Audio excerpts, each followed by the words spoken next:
नमस्कार, मेरा नाम है सुमित सिंह मेहता। हाजिर हूँ आपके सामने एडवांस क्लासिकल मैकेनिक्स से रिलेटेड एक और नया लेक्चर लेके।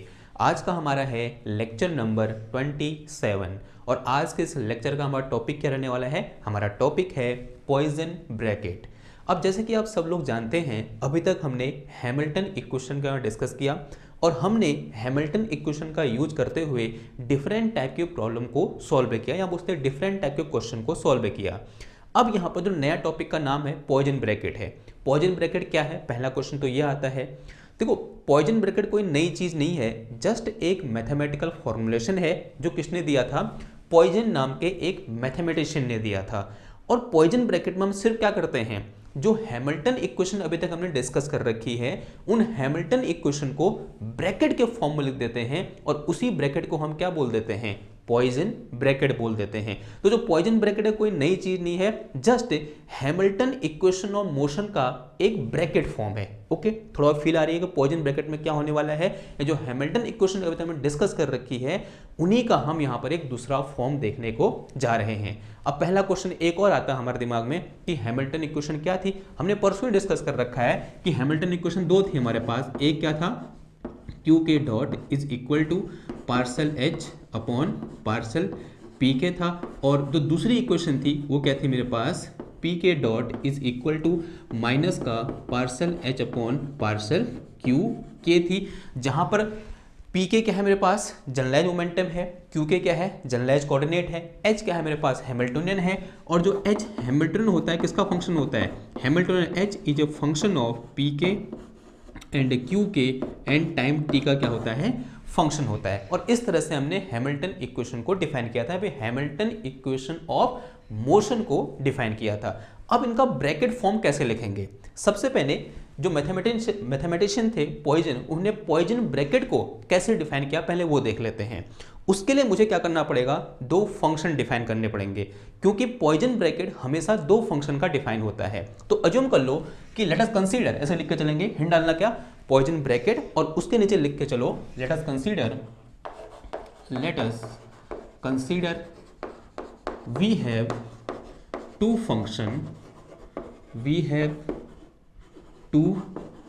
फंक्शन। और कौन कौन से फंक्शन है?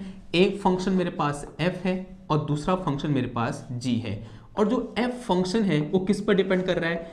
एक तो पोजीशन कोऑर्डिनेट qk पर डिपेंड कर रहा है, दूसरा वो मोमेंटम कोऑर्डिनेट पर डिपेंड कर रहा है, तीसरा टाइम t पर डिपेंड कर रहा है। सिमिलरली जो g है वो किस पर डिपेंड कर रहा है? एक पोजीशन कोऑर्डिनेट qk पर डिपेंड कर रहा है और मोमेंटम कोऑर्डिनेट pk पर डिपेंड कर रहा है और टाइम t पर डिपेंड कर रहा है। तो यहाँ पर जो मेरे पास qk है वो क्या है मेरे पास? पोजीशन कोऑर्डिनेट है, और जो pk है वो क्या है मेरे पास? मोमेंटम कोऑर्डिनेट है। और ऑब्वियस सी बात है जो टाइम है, जो t है वो मेरे पास क्या है? टाइम है। ओके, इतनी बात समझ में आई।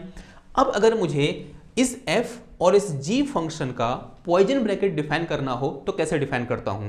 पहले मैं इसको सिंबॉलिकली ऐसे लिखता हूं। अगर मैं ऐसे एक स्क्वायर ब्रैकेट बनाऊं और इसके नीचे f लिखूं और यहां पर फिर कॉमा करके g लिख दूं और इसे ब्रैकेट क्लोज कर दूं, इससे मैं क्या पढ़ूंगा? इससे मैं पढ़ूंगा Poisson bracket of function f and g। इसको पढ़ने का तरीका क्या रहेगा? Poisson bracket of function f and g and this will be equal to summation. क्या लगाएंगे हम यहाँ पर? समेशन लगाएंगे। और समेशन किसके ऊपर आएगा? जो मेरे पास f और g है वो किसका फंक्शन है? q के, p के और t का फंक्शन है। तो समेशन किस में आएगा? k में आएगा। और अज्यूम कर लो k कहाँ से कहाँ वेरी कर रहा है? 1 से लेकर n तक वेरी कर रहा है। फिर यहाँ क्या आएगा? ब्रैकेट आएगा। सबसे पहले क्या करेंगे? f को देखेंगे और इस f का पार्शियल डेरिवेटिव निकालने किसके रिस्पेक्ट में? क्यू के की रिस्पेक्ट में। फिर मल्टीप्लाई में जो g है उसका पार्शियल डेरिवेटिव निकाल किसके रिस्पेक्ट में? पी के की रिस्पेक्ट में। क्यों? क्योंकि दोनों किसका फंक्शन है? पी के और क्यू के फंक्शन है। ओके, फिर बीच में क्या साइन आएगा? Minus sign. फिर इसका उल्टा कर देंगे, यानी यहाँ किसके रिस्पेक्ट में डिफरेंशिएट होगा? ये पार्शियल डेरिवेटिव निकाला इसका क्यू के रिस्पेक्ट में, अब किसके रिस्पेक्ट में निकाल देंगे? पी के की रिस्पेक्ट में। तो कितना आ जाएगा? Partial F upon partial P K, और इनटू में कितना आ जाएगा? पार्शियल जी अपॉन पार्शियल क्यू के, और इस ब्रैकेट को क्या कर दोगे? क्लोज कर दोगे। और ये जो चीज़ यहाँ पर निकल के आई इसी को हम क्या बोलते हैं? पॉइजन ब्रैकेट बोलते हैं। तो this is our poison bracket. तो यही क्या है हमारा? पॉइजन ब्रैकेट है, पॉइजन्स ब्रैकेट या फिर BRACKET, पॉइजन ब्रैकेट है। ओके, पॉइजन नाम है, जहर नहीं है, ठीक है। पॉइजन एक मैथमेटिशियन का नाम है जिनने सबसे पहली बार इस टाइप के एक मैथमेटिकल फॉर्मूलेशन को इंट्रोड्यूस किया और उन्हें बोला कि अगर मेरे पास एक फंक्शन f है, दूसरा फंक्शन g है, तब इन दोनों का पॉइजन ब्रैकेट हम इस तरह से क्या करेंगे, डिफाइन करेंगे। आपको याद सिर्फ क्या करना है, ये करना है। याद करने की उतनी जरूरत भी मतलब ऐसे दिमाग में जोर नहीं पड़ेगा इसको याद करने के लिए। सिंपल हमको क्या, पार्शियल डेरिवेटिव पहले f का विद रिस्पेक्ट टू q के, फिर मल्टीप्लाई में g का विद रिस्पेक्ट टू p के, बीच में माइनस का साइन, ये ध्यान रखना है। फिर f का pk की रिस्पेक्ट में, फिर g का qk की रिस्पेक्ट में, ठीक इसका उल्टा हो जाएगा। क्लियर है इतनी बात? ओके, इसका साइन ऐसे ही रहेगा। अगर f का पहले q के रिस्पेक्ट में है और g का पहले q के, फिर यहाँ g का pk के रिस्पेक्ट में है, तो पहले यही आएगा। इसको मैं ऐसे नहीं लिख सकता पहले इसका कर दिया फिर इसका, नहीं, यहाँ पर ऑर्डर मैटर करता है, ये ध्यान देना। अगर पहले इसके ऐसा लिखा है तो पहले हमें ऐसा ही लिखना है। ओके, समझ में आई इतनी बात? नाउ अब मैं अज्यूम कर लेता हूँ कि मेरे पास कोई एक सिस्टम है और अगर मैं ये बोलूँ, ये मैंने बोला है कि f इज ए फंक्शन, किसका फंक्शन है f? f is a function of q K और दूसरा p के और टाइम t का फंक्शन है, ऐसा मैंने बोला है। And shed is some equation number 1, इसे इक्वेशन नंबर 1 इसे बोल दिया मैंने, और इसे क्या बोल दो, इक्वेशन नंबर 2 बोल दो, ठीक है। यानी ये तो एक जनरल फॉर्म हुआ। अब इसमें हम हैमिल्टन इंट्रोड्यूस करना चाह रहे हैं कि किस तरह से हम जो हैमिल्टन इक्वेशन है उनको पॉइजन ब्रैकेट के टर्म में लिख सकते हैं, उसकी ओर जाना चाह रहे हैं। ये तो क्या हुआ, एक जनरल मैथमेटिकल फॉर्मुलेशन हुआ। अब किसी एक सिस्टम के लिए देखते हैं, तो हमने क्या अज्यूम कर लिया कि मेरे पास कोई एक जनरल फंक्शन है and this function is a function of, या बोलते हैं इट डिपेंड अपॉन क्यू के, P K and time T. अगर मैं यहाँ से इस फंक्शन का टाइम डेरिवेटिव निकालूं, यानी क्या निकालूं, df डिवाइडेड बाय dt निकालूं, और ऐसा हम जब से हमने एडवांस क्लासिकल मैकेनिक्स स्टार्ट कर रखी है कम से कम 50 बार तो कर ही दिया होगा। तो ये करना आपके लिए बाएं हाथ का खेल है, इसका df अपॉन dt निकालना। तो निकालो कितना हो जाएगा df अपॉन dt, क्या आएगा, पहले समेशन आएगा यहाँ पर, समेशन ओवर के इस f का partial derivative with respect to Q k आएगा, और मल्टीप्लाई में कितना आ जाएगा, ये डी क्यू के अपॉन कितना आ जाएगा, डी टी आ जाएगा। फिर प्लस अगेन क्या आएगा, यहाँ पर एक समेशन आएगा विद रिस्पेक्ट टू के, और फिर उसके बाद एफ का partial derivative with respect to P K आएगा। फिर पी के का क्या आ जाएगा, टाइम डेरिवेटिव, यानी डी पी के अपॉन कितना आएगा, डी टी आएगा। फिर प्लस कितना आ जाएगा, ये आ जाएगा मेरे पास इस एफ का partial derivative with respect to time T आएगा, और फिर मल्टीप्लाई में यानी टाइम का टाइम रिस्पेक्ट में कितना हो जाएगा, 1 हो जाएगा। तो ये मेरे पास क्या निकल के आया, इसका f का टोटल टाइम डेरिवेटिव निकल के आ गया। अब देखो, अब अगर मैं थोड़ा सा इसको और सॉल्व करूं या इसको थोड़ा सा और मॉडिफाइड फॉर्म में लिखूं, तो यहाँ भी समेशन ओवर के है और यहाँ भी समेशन ओवर के है, तो समेशन दोनों से बाहर आ जाएगा।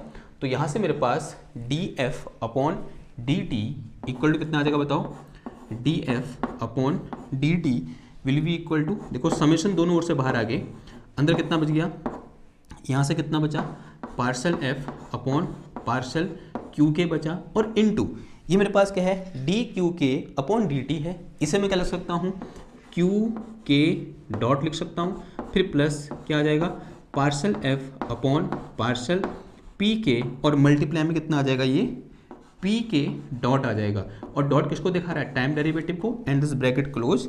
फिर प्लस में कितना आ जाएगा, यहाँ पर यह आ जाएगा partial f upon partial t आ जाएगा। क्लियर है बात इतनी?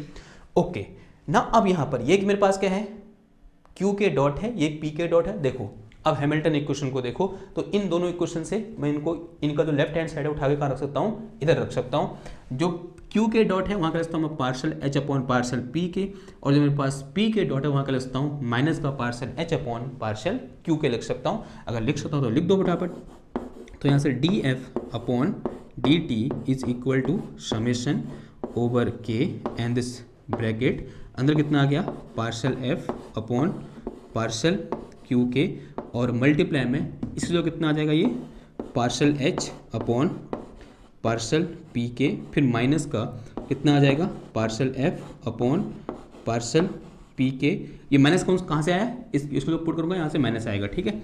और इनटू में कितना आ जाएगा, ये partial h upon partial q K, and this bracket is close, plus ये कितना आ गया, partial F upon partial T आ गया। ठीक है, अब इस ब्रैकेट को ध्यान से देखो, इस टर्म को ध्यान से देखो, ये क्या है, ये मेरे पास जो यहाँ पर चीज़ लिखी है ये पॉइजन ब्रैकेट कैसे दिख रही है, आंसर में दिख रही है। अगर मैंने यहाँ पर डिफाइन किया है Poisson bracket of function F and G is defined in this way, और अगर मैं इसको यहाँ पर लगाने की कोशिश करूँ तो ये जो टर्म लिखा है ये क्या है, Poisson bracket of F and Hamiltonian H. तो इसका मतलब the term which is inside this bracket is nothing but Poisson bracket of some function F and a Hamiltonian H. यानी किसका फंक्शन है, यानी ये क्या है, Poisson bracket of function F and Hamiltonian का पॉइजन ब्रैकेट है। और प्लस कितना आ जाएगा, ये यहाँ पर पार्शल एफ अपॉन कितना आया, पार्शल टी आ गया। और इसे कुछ इक्वेशन नंबर कितना बोल दो, 3 बोल दो। और ये इक्वेशन बहुत इंपॉर्टेंट है, ध्यान रखना, this is our equation number 3। अब मैं यहाँ पर कुछ कंडीशन अप्लाई कर देता हूँ। अज्यूम कर लो if F is not explicit function of time T, function of T, जो f है वो t का एक्सप्लिसिट फंक्शन नहीं है। कहने का मतलब क्या है कि जो f मैंने फंक्शन यहाँ पर अज्यूम कर रखा है ये डायरेक्टली t पर डिपेंड नहीं कर रहा है, लेकिन इनडायरेक्टली कर सकता है। यानी इसका टोटल टाइम डेरिवेटिव तो जीरो नहीं होगा, लेकिन पार्शियल टाइम डेरिवेटिव कितना हो जाएगा, जीरो हो जाएगा।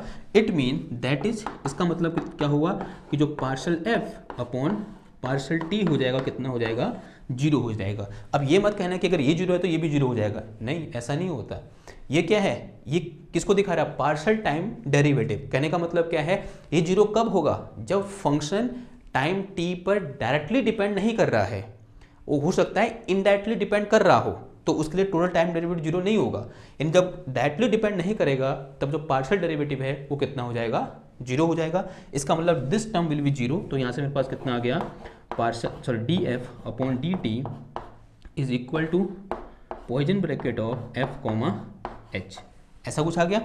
And said is some equation number कितना बोल दो, 4 बोल दो इसको मैं, इसे मैंने क्या बोल दिया, इक्वेशन नंबर 4 बोल दिया। अब थोड़ा आगे बढ़ते हैं। अब जो हमारा एम है वहाँ तक हम पहुँचने वाले हैं, जो हमको चाहिए एक्चुअल में कि पॉइजन ब्रैकेट के टर्म में कैसे हम क्या लिख सकते हैं, इक्वेशन ऑफ मोशन को लिख सकते हैं। उसके मुझे कुछ चीज़ें मिटानी पड़ेंगी, मैं इसे मिटा रहा हूँ। ठीक,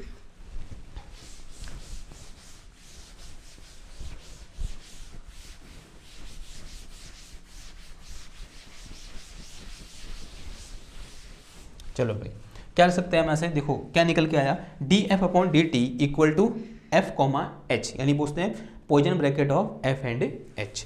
अब यहाँ पर एक बहुत इंपॉर्टेंट बात लिखने को जा रहा हूँ, if F is constant of motion. देखो बहुत इंपॉर्टेंट चीज़ है, ये हमको पिछला लेक्चर में तंग कर रहा था एक क्वेश्चन में, अब आपको याद आ रहा होगा। ठीक है, if F is constant of motion, यानी जो एफ है वो ऐसा फंक्शन है जो कांस्टेंट ऑफ मोशन है, देन बताओ कितना हो जाएगा, D F upon D T will be equal to zero. तब इसका टोटल टाइम डेरिवेटिव कितना होगा, जीरो होगा, क्योंकि एफ क्या है मेरे पास, कंजर्व है या बोलते हैं कांस्टेंट ऑफ मोशन है। Then in this case, for this case equation 4 become, equation 4 कितनी हो जाएगी, F comma H is equal to zero, यानी एफ और एच का पॉइजन ब्रैकेट कितना हो जाएगा, जीरो हो जाएगा। अब परसों वाले लेक्चर में एक प्रॉब्लम आई थी, हमारे पास एक फंक्शन था और वो फंक्शन में ये बताना था कि वो कांस्टेंट ऑफ मोशन है या फिर नहीं है, और मैंने वहाँ पर आपसे बोला था आपको सिर्फ क्या करना है, उस फंक्शन का h के साथ कम्यूटेटर निकालना है, या बोलते हैं उसका पॉइजन ब्रैकेट फाइंड करना है। तो इस तरह से अगर उस फंक्शन का h के साथ पॉइजन ब्रैकेट जीरो आ गया तो वो फंक्शन क्या हो जाएगा, कांस्टेंट ऑफ मोशन हो जाएगा, या बोल सकते हैं कंजर्व हो जाएगा। तो एक बहुत इंपॉर्टेंट स्टेटमेंट यहां से निकल के आया, if f is not explicit function of time t and it is also a constant of motion, then it's Poisson bracket with Hamiltonian will be equal to zero. तो ये लाइन आप इसके नीचे लिख दोगे, क्या लिखोगे, if function f is not an explicit function of time t and it is also constant of motion, then this function f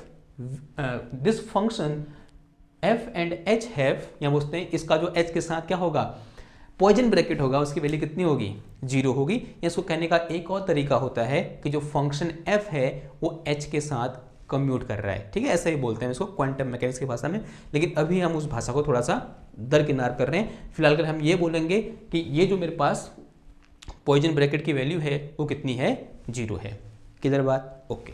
अगर इतनी बात क्लियर आई अब डिस्कस करते हैं इक्वेशन ऑफ मोशन। फिर डालना equation of motion in Poisson bracket form. देखो कैसे फॉर्म करेंगे, यानी पॉइजन ब्रैकेट क्रम में हमको इक्वेशन ऑफ मोशन लिखनी है। और इक्वेशन ऑफ मोशन क्या है, सॉरी ये दो हैं। क्लियर है बात, ओके। कैसे करेंगे, देखो हम ये अज्यूम करके चल रहे हैं this f is not a explicit function of time t। और हम कौन सी इक्वेशन को लेंगे, इक्वेशन नंबर 4 को लेंगे। तो since we have this df divided by dt is equal to कितना है हमारे पास, देखो ये है f कॉमा h है, ठीक। अगर मैं ये बोलूँ if f is equal to Q K, f की वैल्यू कितनी है, क्यू के बराबर है। नाउ इक्वेशन 4 बिकम, और we can say this equation become कितना हो जाएगा बताओ, D Q K upon D T, this will be equal to, और यहाँ कितना आ जाएगा, ये क्यू के कॉमा कितना आ जाएगा, टी आ जाएगा। अगर मैं इसको ओपन करूँगा इसका पॉइजन ब्रैकेट, तो this will be equal to कितना आएगा, partial Q K upon partial Q K into partial H upon partial P K minus sign, यहाँ क्या आएगा, partial Q K upon partial P K, और into में कितना आ जाएगा, ये partial H upon partial Q K. Okay, ये आएगा आंसर, हाँ जी आएगा। अब यहाँ पर देखो दिस टर्म विल बी 0, ये 0 हो जाएगा बिकॉज क्यू के का पी के रिस्पेक्ट में पार्शियल डेरिवेटिव निकालोगे, आंसर कितना आएगा, 0 आएगा। ओके, यहाँ देखो ये वैल्यू कितनी हो जाएगी, 1 हो जाएगी बिकॉज क्यू के रिस्पेक्ट में पार्शियल डेरिवेटिव कितना होगा, 1 होगा। तो बचेगा मेरे पास क्या है यहाँ पर, और इसको मैं कर सकता हूँ क्यू के डॉट, तो क्यू के dot will be equal to कितना आया, partial H upon partial P K आ गया। और ये मेरे पास क्या है, फर्स्ट हैमिल्टन इक्वेशन है या नहीं है, आंसर हाँ जी है। यानी इसको मैं कैसे लिख सकता हूँ, इसको मैं ऐसे लिख सकता हूँ कि दिस क्यू के dot will be equal to क्या आ जाएगा, क्यू के कॉमा एच आ जाएगा। ओके, तो this is our Hamilton equation in Poisson bracket form. Now second equation जो थी, अगर मैं ये बोलूँ if this F will be equal to P K, F equal to कितना है मेरे पास, पी के है। और अगर मैं ये वैल्यू उठाया कहाँ पुट करूँगा, इधर पुट करूँगा एफ की जगह, तो मेरे पास यहाँ से क्या निकल के आ जाएगा, this P K dot will be equal to P K comma H निकल के आ जाएगा। और अगर आप इस ब्रैकेट को ओपन करोगे then this bracket will be equal to minus का partial H upon partial Q K. Okay, तो this is our equation of motion in form of poisson bracket.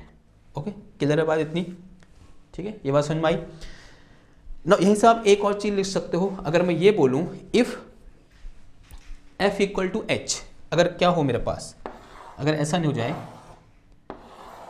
If f equal to H, अगर f की जगह कितना हो मेरे पास, h हो, and this h is not explicit function of time t। इसका कहने का मतलब यही तो हुआ कि जब भी मैं इस इक्वेशन में पुट कर रहा हूँ f की जगह h पुट कर रहा हूँ, या फिर इस इक्वेशन में f की जगह h पुट कर रहा हूँ, देन ये ऑटोमेटिकली मैंने अज्यूम कर रखा है पहले ही कि f is not explicit function of time t। Then in this case this f dot will be equal to h comma h, और h कॉमा h कितना हो जाएगा बताओ, अगर मैं यहाँ पुट करूँगा इस इक्वेशन में तो h कॉमा h दोनों सेम आ जाएंगे, बीच में माइनस साइन है तो कितना आ जाएगा आंसर, 0 आ जाएगा। तो in this case this h dot क्या आएगा, ये h dot will be equal to 0 and h dot will be equal to 0। इसका कहने का क्या मतलब हुआ, दिस इज कांस्टेंट। और हमने जब हैमिल्टन इक्वेशन पढ़ रहे थे वहाँ भी हमने डिस्कस किया था कि जो h होता है, जो हैमिल्टनियन होता है, वो कांस्टेंट ऑफ मोशन होता है।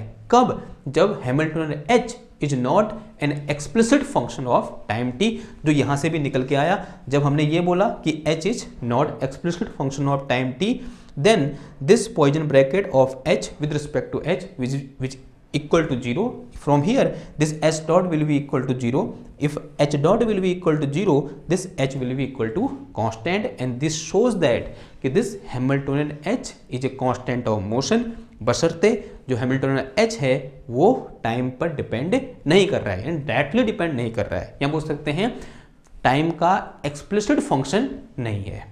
क्लियर होगी इतनी बात? ओके, तो ये क्या हो गया, हमने इस तरह से इक्वेशन ऑफ मोशन को पॉइजन ब्रैकेट के फॉर्म में लिख दिया। ठीक, नाउ अब थोड़ा सा आगे बढ़ते हैं, डिस्कस करते हैं। एक यहाँ पर आता है, कभी कभी पूछ लेता है कि what are fundamental Poisson bracket. तो हिंट डालो क्या, फंडामेंटल पॉइजन ब्रैकेट। हेडिंग क्या हो जाएगी हमारी, fundamental Poisson bracket.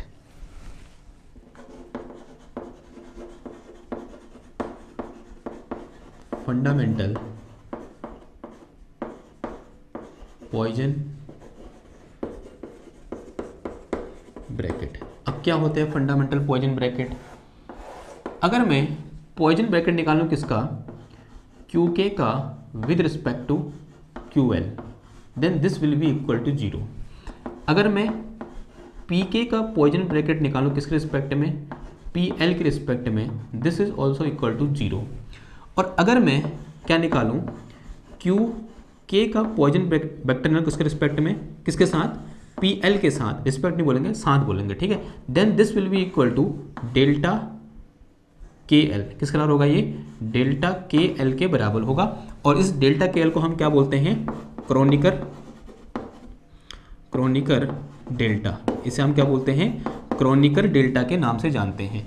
This Kronecker delta have value 0 if this k is not equal to L and this have value equal to 1 कब, when k is equal to L। जब k और L दोनों बराबर होंगे तब इसकी वैल्यू कितनी होगी, 1 होगी। when k is not equal to L then this delta will be equal to 0 and all three Poisson bracket are known as fundamental Poisson bracket। इन तीनों को हम क्या बोल देते हैं, फंडामेंटल पॉइजन ब्रैकेट बोल देते हैं। अब इसको प्रूव भी कर सकते हैं हम कि this QK, QL is equal to 0, PK, PL is equal to 0 and QK, PL is equal to delta KL and which is equal to 0 if k is not equal to L and which is equal to 1 when k equal to L। Okay, now अब इसे proof कैसे करेंगे, hint डालो क्या, proof. Heading क्या हो जाएगी हमारी, प्रूफ। देखो हमने क्या डिस्कस किया कि अगर मेरे पास एक फंक्शन f है और दूसरा फंक्शन g है, तब इन दोनों का पॉइजन ब्रैकेट कैसे डिफाइन किया था हमने, कुछ इस तरह से कि समेशन ओवर k, यहाँ क्या आया था, partial f upon partial QK dot partial g upon partial PK minus partial f upon partial PK और मल्टीप्लाई में क्या था, partial G upon partial QK। ऐसे हमने क्या किया था, इन दोनों फंक्शन के पॉइजन ब्रैकेट को डिफाइन किया था। ओके, अब मैं यहां पर क्या कर सकता हूं, अज्यूमिंग दैट कि this G is equal to, case first लेकर चलते हैं, इसको कुछ इक्वेशन नंबर 1 बोल दूं मैं, ठीक है, क्योंकि ये नया चीज स्टार्ट हो गया तो इसमें इक्वेशन नंबर 1 बोल दो कि केस 1,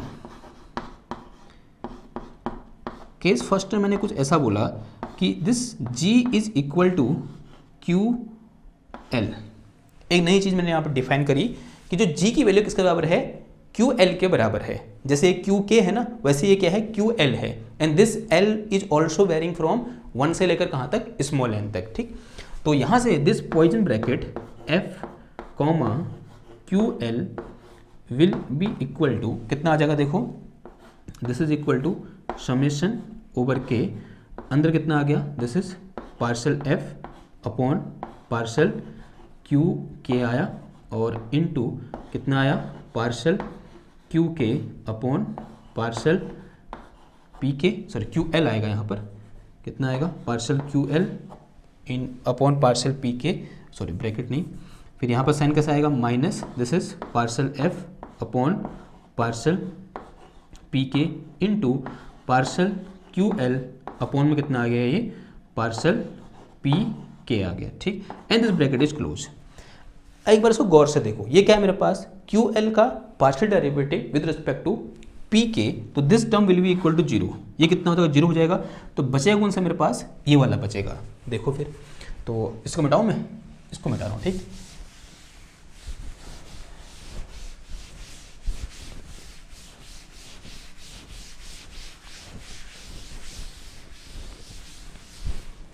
तो यहाँ से मेरे पास क्या निकल के आया, this Poisson bracket of F and Q L and this will be equal to कितना आ गया, ये समेशन ओवर के, और अंदर कितना बच गया, पार्शल एफ अपॉन पार्शल, और माइनस साइन भी आएगा, ठीक है, पार्शल एफ पी के, और इनटू ये कितना आया, partial Q L upon partial Q के आया, ठीक।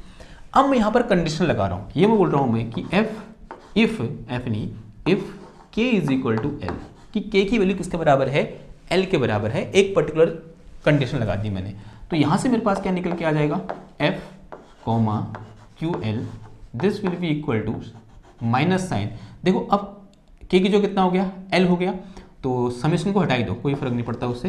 तो पार्शल एफ अपॉन पार्शल कितना आ जाएगा, पी एल, और इनटू कितना आ जाएगा, ये partial Q L upon partial Q L which is equal to 1। तो यहाँ से मेरे पास क्या निकल के आया, poisson bracket of F and Q L is equal to minus का partial F upon partial P L. Now set this sum equation number 2, इसे क्या बोल दो, इक्वेशन नंबर 2 बोल दो। अब यहाँ पर अज्यूम करो कि if this F equal to Q K, जो एफ है वो किसके बराबर है, क्यू के बराबर है। तो यहाँ से मेरे पास केस फर्स्ट में, या बोलते हैं इसी के अंदर केस 1 के अंदर पहला point, if F equal to Q K, तो यहाँ से कितना आ जाएगा, देखो this Q K comma Q L and this will be equal to कितना आएगा, माइनस का partial F K upon partial P L, और ऑब्वियसली बात है ये क्यू के है, ये पी एल है, this will be equal to zero. तो यहाँ से मेरे पास क्या निकल के आया, partial Q K comma Q L and this will be equal to zero. ये कितना आ गया, आंसर यहाँ से जीरो आ गया। पहली चीज़ ये प्रूफ होगी, कौन सी वाली, अरे मिट गया वो, कहाँ लिखा था मैंने, अच्छा ये लिखा है। तो पहली चीज़ क्या होगी, प्रूफ होगी, जो मेरे पास partial Q K comma partial Q L का जो पॉइजन ब्रैकेट होता है कितना होता है, जीरो होता है। अब बारी किसकी है, देखो अभी इसको तो हम प्रूफ कर नहीं सकता, इसके लिए मैं उसके लिए दोबारा मुझे कुछ करना पड़ेगा, लेकिन फिलहाल अगर मैं इसे प्रूव कर सकता हूँ इस चीज़ को।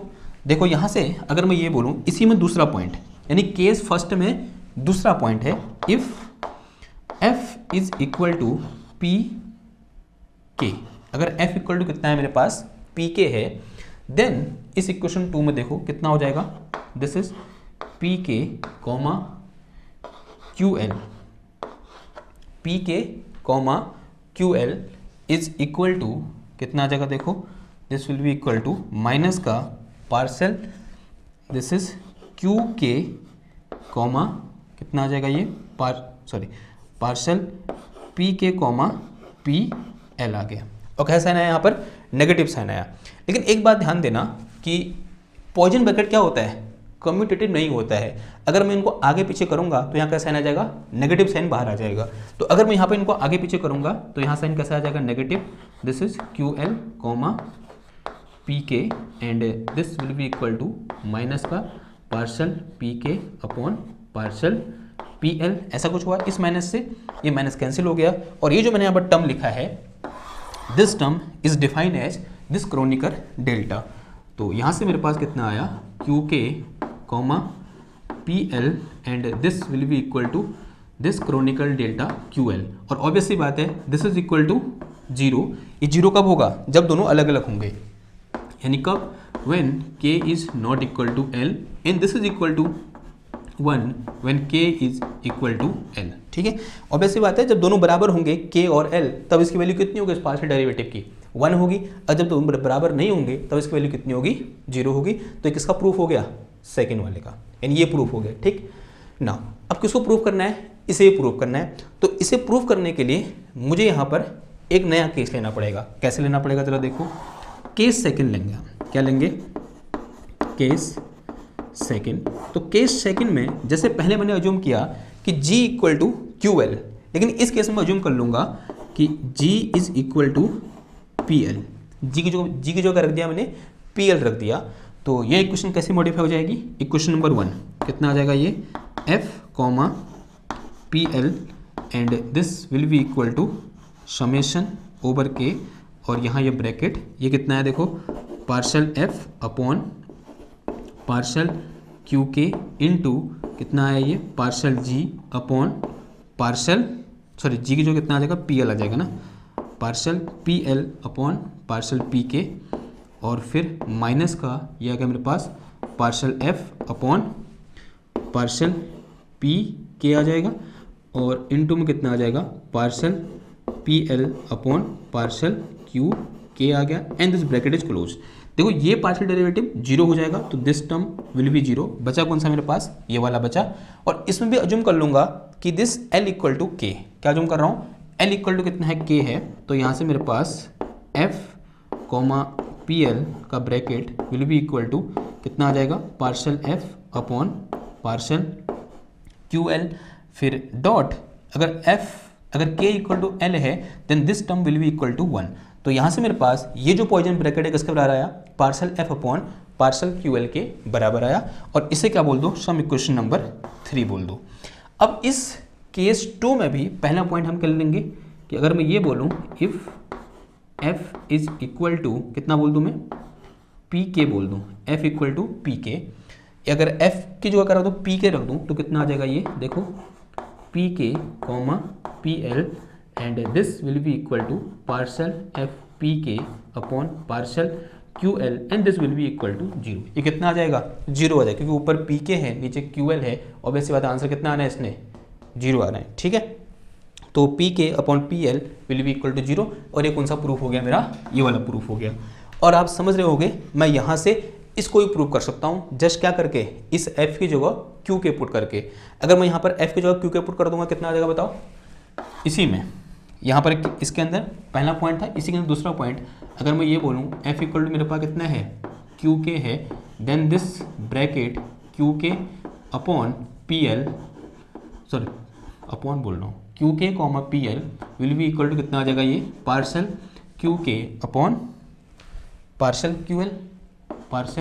QL and this will define as Kronecker delta QL, and this delta QL have value 0 when K is not equal to L, and this have value equal to 1 when K is equal to L।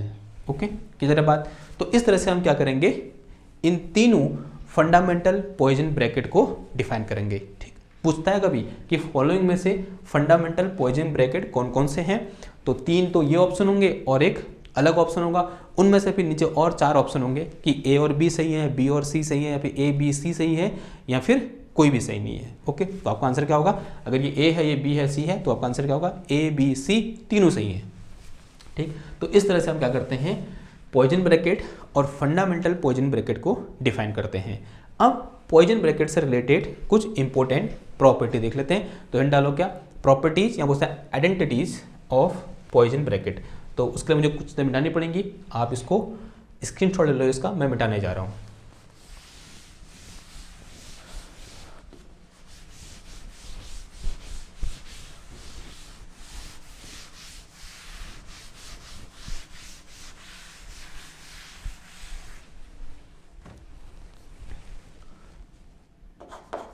Hint डालना क्या? Identities of poisson bracket. पहली identity क्या होती है? अगर मेरे पास कोई एक फंक्शन f है और उस फंक्शन f का मैं f के साथ ही पॉइजन ब्रैकेट ले रहा हूं, तो this will be equal to 0।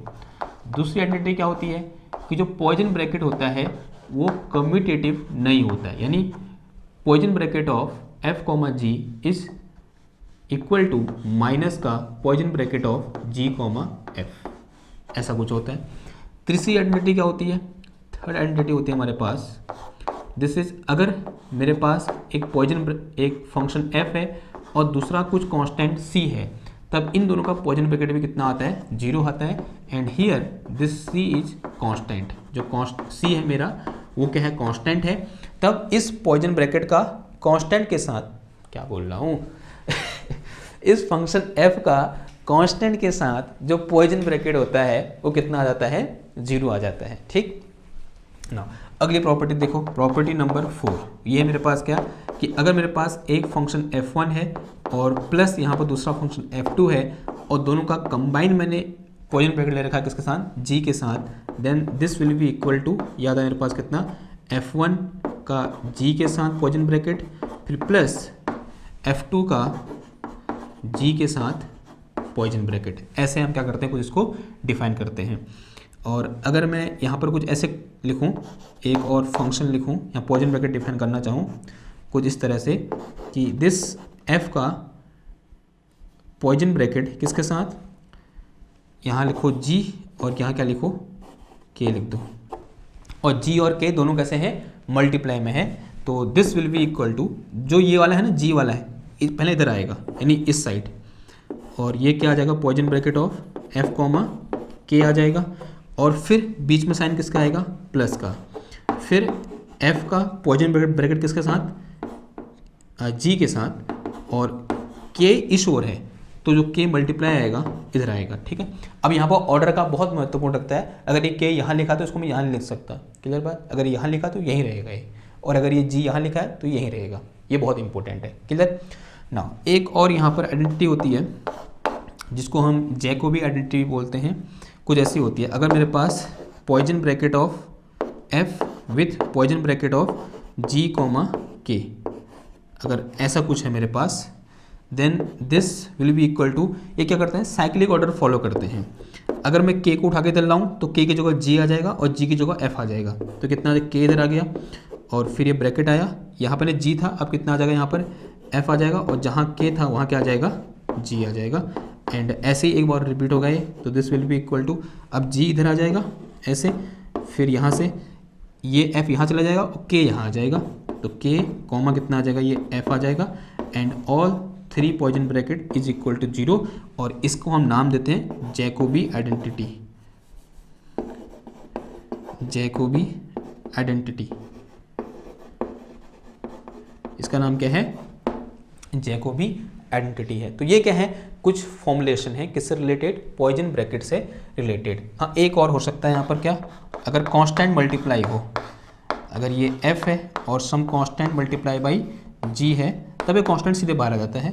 ठीक, तो कितना आ जाएगा, c बाहर आ जाएगा, और अंदर कितना बच जाएगा, f कॉमा g बच जाएगा। ठीक, अब एक बार मैं चेक कर लेता हूँ कि कोई आइडेंटिटी बची तो नहीं है, और अगर आप बची है तो इसमें आप देख सकते हैं जो हमारे पास किताब है ना, कौन सी वाली, JC उपाध्याय सर की, और वहीं उसी में लिखे हैं। ठीक है, ठीक है, ठीक, हाँ, एक और बच गई टाइम डेरिवेटिव वाली, पार्शियल टाइम डेरिवेटिव वाली, उसको भी लिख लेंगे। यानी अगर मैं ये निकालूं पार्शियल टाइम डेरिवेटिव ऑफ किसका, f कॉमा g का, then this will be equal to, पहले इसका होगा और g ऐसे रहेगा, यानी कितना आ जाएगा, ये partial f upon partial t, और कॉमा कितना आ जाएगा, g आ जाएगा, फिर बीच में साइन किसका आएगा, प्लस का, और फिर f ऐसे रहा, फिर कॉमा पार्शियल g अपॉन कितना आया, पार्शियल t आ गया। तो ये भी क्या होती है, एक आइडेंटिटी होती है। ये आपको सारी क्या होनी चाहिए, याद होनी चाहिए, ताकि आप क्या कर सकें, ताकि आप क्वेश्चन करते समय आसानी से इनको अप्लाई कर सकें। क्लियर बात। तो ये क्या था, हमारा पॉइजन ब्रैकेट था। आई होप आपको समझ में आया होगा, और ये एक अच्छा लेक्चर है, और इस रिलेटेड क्वेश्चन करेंगे हम आने वाले लेक्चर में। और जो क्वेश्चन हमारे फंस रहे थे कहाँ, जब हम सीधे हैमिल्टन इक्वेशन का यूज करके कांस्टेंट ऑफ मोशन निकालने को जा रहे थे, तो हमें बड़ी भारी मशक्कत करनी पड़ रही थी। लेकिन आप यहाँ पर पाओगे हम सिर्फ क्या करेंगे, अगर मेरे को कोई एक फंक्शन दे रखा है f, मैं इस फंक्शन का h के साथ पॉइजन ब्रैकेट निकालूंगा। अगर ये 0 आ गया तब ये फंक्शन क्या होगा, कांस्टेंट ऑफ मोशन होगा।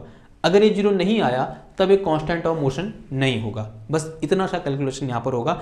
अब आप देख पा रहे हैं कि इस पॉइजन ब्रैकेट को इंट्रोड्यूस करने से जो कुछ हमारे पास सॉल्यूशन करने में दिक्कत आ रही थी, दिक्कत नहीं बोलेंगे, हमारे लिए टास्क क्या हो रहा था, हम पहुंच तो जा रहे थे आंसर तक, लेकिन बहुत मशक्क़त के बाद पहुंच रहे थे, तो वही मशक्क़त हमारी क्या हो जाएगी, कम हो जाएगी, यानी जो हमारा लेबर है हमारा वो कम हो जाएगा, लेकिन आंसर तो सेम ही आएगा। ठीक, तो ये क्या है हमारे पॉइजन ब्रैकेट की खूबसूरती है, और आई होप आपको समझ में आया होगा। और अगर आपको समझ में आया है तो चैनल को लाइक करो, शेयर करो, सब्सक्राइब करो।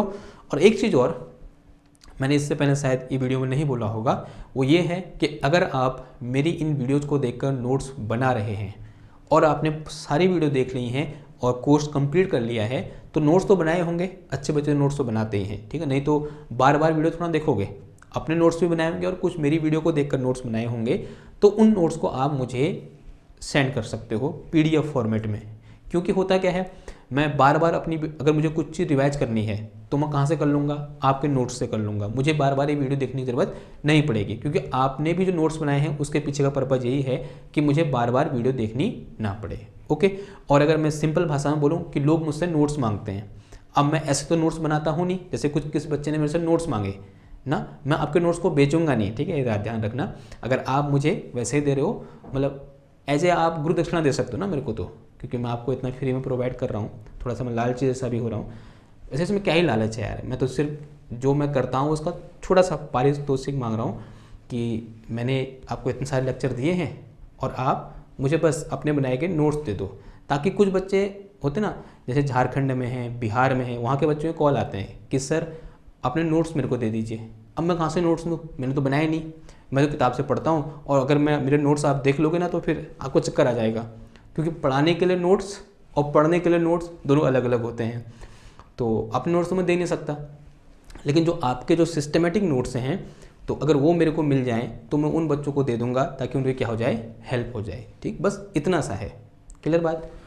तो ये क्या है, हमारा लेक्चर है। आई होप आप लेक्चर भी समझे होंगे और जो बात मैंने लास्ट में कही है उसको भी समझे होंगे। तो समझे तो फिर लाइक करो, शेयर करो, सब्सक्राइब करो। मैं मिलता हूँ आपसे नेक्स्ट क्लास में एक और नए टॉपिक के साथ। तब के लिए थैंक यू, धन्यवाद।